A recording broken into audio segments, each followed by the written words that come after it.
Երեք վարչապետը պարոն Կարապետյան մեր եթերում հայտարարեց, որ Ռուսաստանի հետ նման իրավիճակ ունեցել ենք նաև նախկինում եւ ինքը երբ վերադառնա աշխատանքի, այս հարցերը արագ կլուծվեն։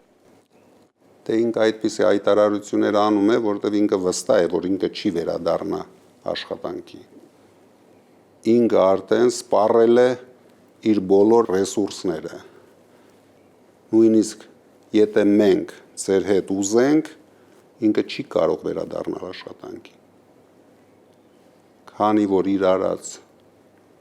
բոլոր քայլերը վնասում են մեր երկրին, մեր ժողովրդին։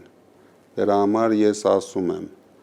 Փաշինյանը եւ իր թիմը իրավունք չունեն գործ ունենան Հայաստանի եւ հայ ժողովրդի ապագայի հետ։ Իրենք ինչ կարողացել են անեն,